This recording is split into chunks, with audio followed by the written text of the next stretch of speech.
In this week's Cyberpunk 2077 news, Mike Pondsmith commented on the Friday Night Firefight weapon system and the realism of Cyberpunk 2020 and Cyberpunk 2077 gameplay. Mike explained that combat was realistic because he deliberately set out to simulate real ranged weapon combat as close as possible. Damage, for example, was based on muzzle velocity, bullet weight, and referenced against real ballistics damage reports from the Army and FBI. Mike Pondsmith also consulted friends who were veteran Ranger medics in Iraq. Range difficulties were derived from police and FBI records from real gunfights and range data. Mike Pondsmith also explained he owns a variety of handguns and rifles, so has developed a good feel for how they operate, because there's no replacing experience. Mike explained that protective gear was based upon real armors, as in most cases, handguns are not going to penetrate Kevlar body armors while rifles will plow through it with ease unless you add plates. Based upon his own experience and owning his own sets, body armor is really heavy, which is why stacking and encumbrance were a real thing in Friday Night Firefight and Cyberpunk 2020.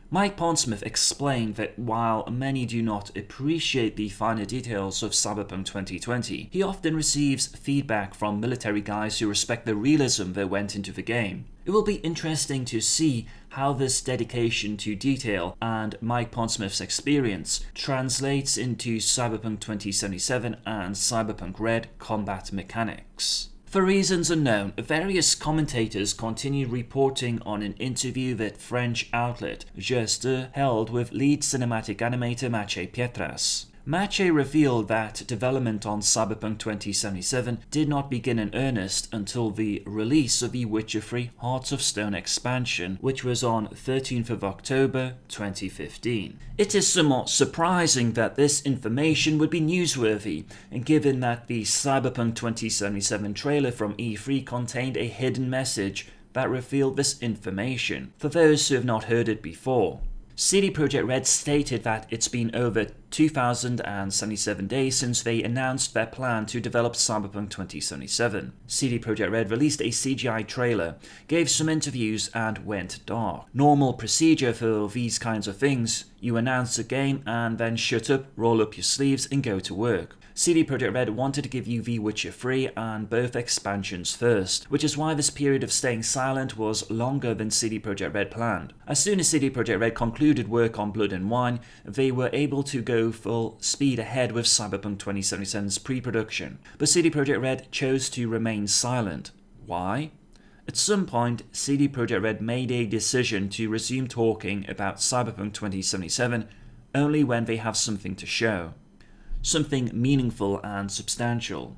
This is because CD Projekt Red realize you've been patiently waiting for a very long time, and they wouldn't want anyone to feel that CD Projekt Red are taking this for granted. On the contrary, it gives CD Projekt Red a lot of extra motivation.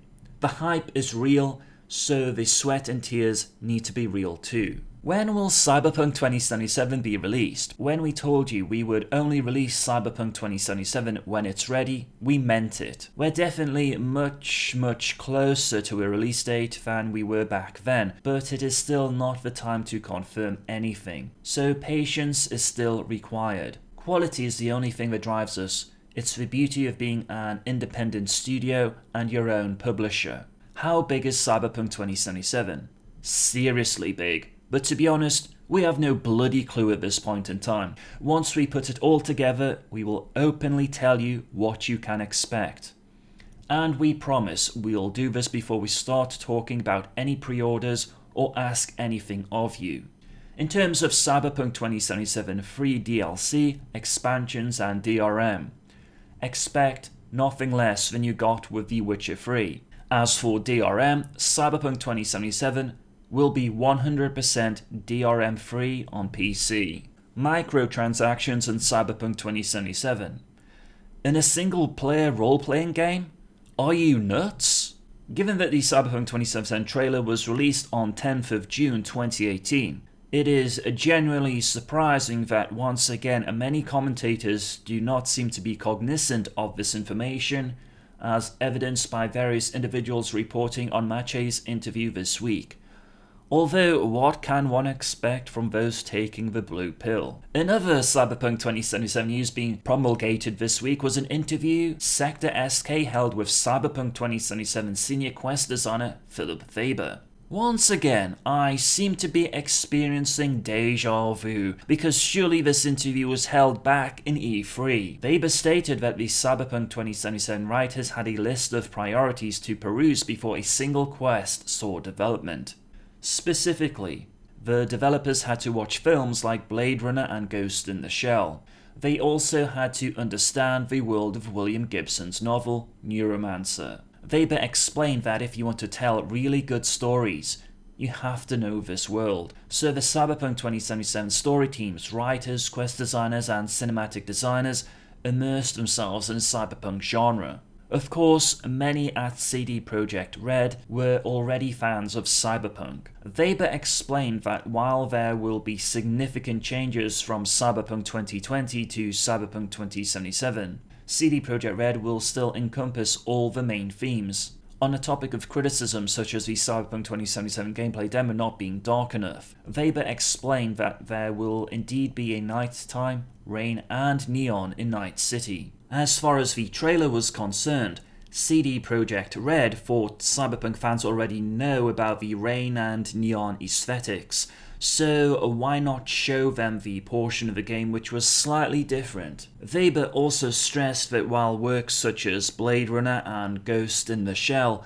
provide influential ideas and themes, Cyberpunk 2077 will not copy them, as in the end CD Projekt Red have their own vision of Cyberpunk. Cyberpunk 2077 lead cinematic animator Maciej Pietras revealed that all of the Cyberpunk 2077 will be created by hand, and none of its elements will be procedurally generated. Measuring the size of the open world of Cyberpunk 2077 is difficult. To compare it to The Witcher 3, Maciej explained, "Let's say that the world of the latter was very vast in its length. It was an open world made of very large natural landscapes. Going from point A to point B took a lot of time because you were riding, but also because it was a game that stretched horizontally. The world of Cyberpunk 2077 is above all a vertical world with buildings everywhere, and in this, it is difficult for us to establish a metric comparison. Based on what has been shown of Cyberpunk 2077 gameplay thus far, the fact that CD Projekt Red has decided to eschew the use of any kind of procedural generation is impressive, although it would be incorrect to suggest that every single building in Night City will house a myriad of activities. Robert Malinowski recently confirmed that making every facet of Night City 100% explorable is nothing more than a rumor. This week, CD Projekt Red announced that Hollie Bennett will be the UK head of communications for them. Given I am also based in the UK, potentially means our paths might cross in the future. Hollie is actually quite a big name, particularly among the UK PlayStation fandom, as she was previously the digital and community manager at PlayStation UK, and a content creator for PlayStation Access. Hopefully that means exciting Cyberpunk 2077 related content or events might come to the UK in the future as part of the Cyberpunk 2077 media campaign. CD Projekt Red once again confirmed that Cyberpunk 2077 will have an 18+ rating and that these sexual preferences will be decided by the player. In the Cyberpunk 2077 gameplay demo, when female V wakes up in her apartment, a male runs out of the room. In the Gamescom 2018 version of the demo, a male V wakes up and a male also runs out of the room. The player's choices will determine the sexuality and the gender of the person who leaves the room. It is not forced upon the player.